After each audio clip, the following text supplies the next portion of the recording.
हरिओम नमस्कार दोस्तों, स्वागत है आप सभी का एक बार फिर से दी संस्कृत क्लासेज यूट्यूब चैनल में। दोस्तों, यह वीडियो यूजीसी नेट जेआरएफ विगत वर्षों के प्रश्नों का छठा पार्ट है। तो बने रहे वीडियो में अंत तक, और अगर चैनल पर नए तो चैनल को सब्सक्राइब कर लीजिए। चलिए शुरू करते हैं। सबसे पहला क्वेश्चन है, छंदः सूत्रम इत्यस्य रचयिता कहा। प्रश्न कई बार यूजीसी परीक्षा में रिपीट हुआ है। छंद सूत्र के रचयिता कौन हैं? दुर्गाचार्यः, यास्काचार्यः, पिंगलाचार्यः, माधवाचार्यः। प्रस्तुत प्रश्न का सही उत्तर हो जाएगा पिंगलाचार्यः, विकल्प सी सही है। और दोस्तों, जो छंद सूत्र है इसके रचयिता पिंगलाचार्य हैं। यह वेदांग का प्रतिनिधि ग्रंथ है। छंद सूत्र के प्रथम 4 अध्यायों में वैदिक छंदों का वर्णन है। कई बार प्रश्न पूछ लेता है कि छंद सूत्र के कितने अध्यायों में वैदिक छंदों का वर्णन है, तो प्रारंभ से 4 अध्यायों तक, और यह एक वेदांग ग्रंथ है। ठीक है, तो आगे चलेंगे। प्रत्यय सर्गः कतिविधः, यह प्रश्न भी बहुत इंपॉर्टेंट है, कई बार पूछा गया। प्रत्यय सर्गः कतिविधः? द्विविधः, त्रिविधः, चतुर्विधः, पंचविधः। ठीक है, तो जो प्रत्यय सर्ग होते हैं वह 4 प्रकार के होते हैं, विकल्प सी सही है। और 4 प्रकार के कौन कौन से होते हैं तो इसको आप लोग याद कर लीजिए। विपर्यय, आसक्ति, तुष्टि और सिद्धि के भेद से ये 4 प्रकार के प्रत्यय सर्ग होते हैं। इंपॉर्टेंट है, कई बार पूछा गया है, आगे भी पूछा जा सकता है। अगला इंपॉर्टेंट क्वेश्चन है सांख्य दर्शन से।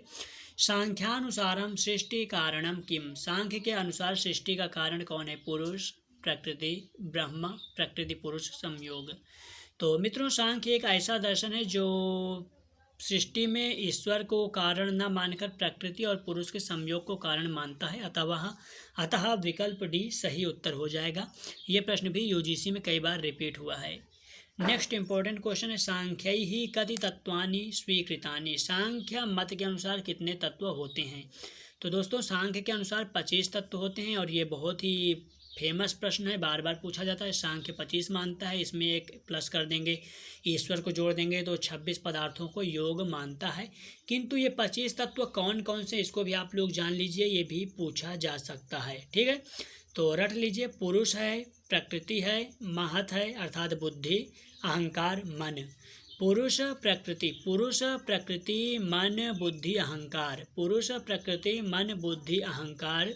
उसके बाद आपके हो जाएंगे पंच ज्ञानेन्द्रिय, पंच कर्मेंद्रिय, पंच तन्मात्राएं और पंच महाभूत। इस प्रकार से 25 तत्व सांख्य दर्शन मानता है। नेक्स्ट क्वेश्चन है, उपमिति नाम, उपमिति कौन है? उपमिति का लक्षण क्या है, अथवा उपमिति किससे कहते हैं? विकल्प को देखते हैं। सबसे पहला है संज्ञा संगी संबंध ज्ञानम, सेकंड है संज्ञा ज्ञानम, तीसरा संगी ज्ञानम, और चौथा है सादृश्य ज्ञानम। मित्रों, जो सही जवाब है वह विकल्प ए है, संज्ञा संगी संबंध ज्ञानम उपमिति ही। ठीक है, अन्नम भट्ट के मतानुसार 4 प्रमाण स्वीकार किए गए हैं तर्क संग्रह में, प्रत्यक्ष, अनुमान, उपमान और शब्द। सबसे पहले कोई ज्ञान के लिए कोई ज्ञान पहले प्रत्यक्ष से होता है, प्रत्यक्ष से नहीं होता तो अनुमान से होता है, अनुमान से नहीं होता है तो उपमान से होता है। ठीक है, संज्ञा संगी संबंध ज्ञानम उपमिति ही, यह उपमितिकरणम उपमानम। ठीक है, तो ए सही हो जाएगा। अगले पेज की तरफ चलेंगे, और अगले पृष्ठ पर हमारा अगला प्रश्न इंपॉर्टेंट क्वेश्चन जो कई बार पूछा गया है, शाब्द ज्ञानम नाम। शाब्द ज्ञानम नाम, शाब्द ज्ञान क्या है? अक्षर ज्ञानम, शब्द ज्ञानम, शक्ति ज्ञानम अथवा वाक्यार्थ ज्ञानम। तो मित्रों, विकल्प डी सही जवाब है, शाब्द ज्ञानम, वाक्यार्थ ज्ञानम। ठीक है, प्रत्येक पद का शब्द शक्ति के द्वारा अर्थ बोध होता है, पदों का अर्थ ज्ञान होने पर ही वाक्यार्थ का ज्ञान होता है। अतः विकल्प डी सही हो जाएगा। यह दर्शन का प्रश्न है, तर्क संग्रह के अंतर्गत हम लोग शाब्द प्रमाण के अंतर्गत पढ़ते हैं। तो जब हम लोग विस्तृत क्लास करेंगे तब आपको पूरा एकदम डीपली समझ में आएगा। बाकी अभी आप यहाँ पर क्वेश्चन आंसर के रूप में बस इतना ही चलते चलिए। परीक्षा तक लगातार हम आपको ये सीरीज लाते रहेंगे, जिससे आपको परीक्षा में काफ़ी हेल्प हो सके। इंद्रियार्थ सन्निकर्षः कतिविधः, इंद्रियार्थ सन्निकर्ष कितने प्रकार के होते हैं? पंचविधः, चतुर्विधः, षड्विधः, त्रिविधः। इंद्रियार्थ सन्निकर्ष कितने प्रकार के होते हैं? तो दोस्तों, तर्क भाषाकार केशव मिश्र के अनुसार साक्षात्कार करने वाली प्रमा का करण प्रत्यक्ष कहलाता है। ठीक है, और साक्षात्कार करने वाली प्रमा इंद्रिय से उत्पन्न होती है, इसलिए इंद्रियां ही प्रत्यक्ष प्रमाण हैं। और ये जो सन्निकर्ष होते हैं ये लौकिक और अलौकिक के भेद से 2 प्रकार के होते हैं, और जो लौकिक सन्निकर्ष होता है वह 6 प्रकार का होता है, प्रायः लौकिक सन्निकर्ष को ही पूछा जा रहा है। तो सन्निकर्षः षड्विधः कौन कौन से होते हैं? तो संयोगः, संयुक्त समवायः, संयुक्त समवेत समवायः, समवायः, समवेत समवायः तथा विशेषण विशेष्य भावश्चेति। अभी आप लोग इतना समझ, जब हम लोग विस्तृत क्लास लेंगे तो इन सभी का लक्षण बताएंगे और कैसे होते हैं और क्यों होते हैं, इस सभी को हम लोग पूरा वहाँ पर एक्सप्लेन करेंगे। तो आप लोग चाहें तो चैनल को सब्सक्राइब कर सकते हैं और सब्सक्राइब कीजिए, हमें सपोर्ट कीजिए।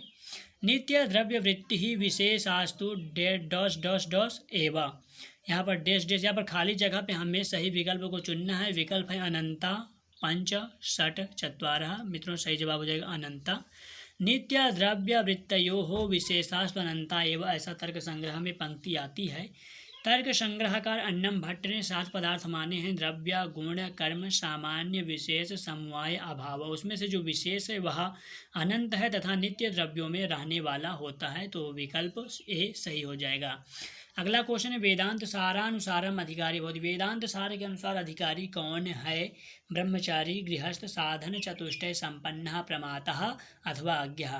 तो मित्रों इसका सही जवाब है विकल्प सी, साधन चतुष्टय संपन्न प्रमाता अधिकारी भवति। ठीक है, साधन चतुष्टय से जो संपन्न होता है वही अधिकारी होता है। साधन चतुष्टय किसे कहते हैं, इसके ऊपर हम लोग विस्तृत वीडियो ला चुके हैं, आप चैनल को विजिट करके देख सकते हैं। ठीक है, और वीडियो का लास्ट क्वेश्चन है वेदांत सारानुसारम कर्माणि। वेदांत सार के अनुसार कर्म कितने प्रकार के होते हैं? तो मित्रों वेदांत सार अथवा वेदांत दर्शन के अनुसार कर्म जो होता है वह 6 प्रकार का होता है। षड्विधानि कर्माणि वेदांत सारानुसारम। ठीक है, वेदांत सारानुसारम कर्माणि षड्विधानि कौन कौन से होते हैं? काम्य कर्म होता है, काम्य कर्म जैसे ज्योतिष्ठोमादीनी, जैसे किसी इच्छा को लेकर करना, जैसे पुत्र प्राप्ति की इच्छा से आपने पुत्रेष्टि यज्ञ किया। निषिद्ध कर्म होता है कि निषिद्ध कर्म नहीं करना चाहिए, जैसे ब्राह्मणों की हत्या, गौ हत्या, गौ को मारना नहीं चाहिए, ये नरकादि साधन नरक को देने वाले होते हैं। ठीक है, तीसरा नित्य कर्म। नित्य कर्म आपको जरूर करना होता है, नहीं करने पर पुण्य नहीं होता किंतु न करने पर पाप होता है, जैसे संध्या वंदना देनी। नैमित्तिक कर्म होता है पुत्र जन्मादि के निमित्त किए जाने वाले जो अनुष्ठान होते हैं वो क्या होते हैं? नैमित्तिक कर्म होते हैं। तथा प्रायश्चित कर्म आपका 5वां कर्म है। प्रायश्चित कर्म में जैसे कोई पाप का प्रायश्चित करते चांद्रायणा दिन, तथा जो 6वां है वह है उपासना। तो इस प्रकार से 6 कर्म होते हैं, विकल्प सी सही हो जाएंगे। वीडियो पसंद आए तो वीडियो को लाइक कीजिए, सीरीज आगे चलती रहेगी, चैनल को सब्सक्राइब कीजिए। मिलते हैं अगले वीडियो में, नमस्कार, टेक केयर, जय हिंद।